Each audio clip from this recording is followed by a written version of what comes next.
সব ভাইয়া সব ভাইকে বসার জন্য বিনীত অনুরোধ করছি। সব সহযোগী ভাইকে বসো। ভাই ভাই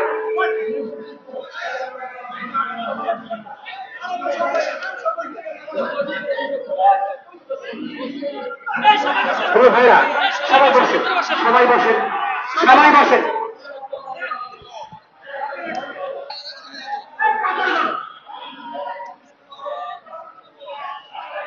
বাংলাদেশের সর্বশেষ বিশ্লেষণ অন্তর্বর্তীকালীন সরকারের প্রধান উপদেষ্টা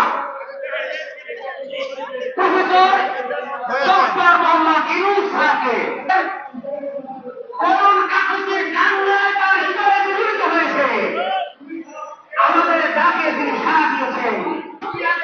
দর্শক, যেমনটি দেখছিলাম যে বেসরকারি প্রাথমিক বিদ্যালয়ের শিক্ষকরা দীর্ঘ 31 দিন আন্দোলন করছেন জাতীয় প্রেস ক্লাবের সামনে।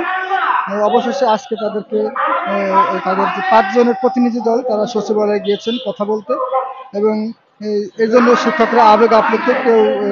শিক্ষকরা এই জন্য মনোজাত করছেন এবং তারা বলছেন যে ইনশাল্লাহ তাদের দাবি আদায় হবে এবং অবশ্যই তাদের যে এতদিনের যে কষ্ট এবং শ্রম সেটা সফল হবে।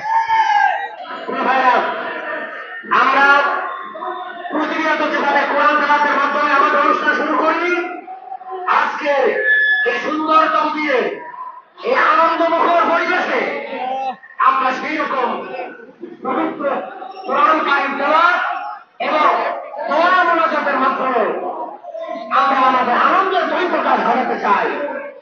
এবারে মোনাজাত পরিচালনা করার জন্য আমি আহ্বান করছি বাংলাদেশের যারা শিক্ষক সমিতি পটুয়াখালী জেলার সভাপতি সভাপতিরা মাওলানা কাউসার আলম মোনাজাত পরিচালনা করবে।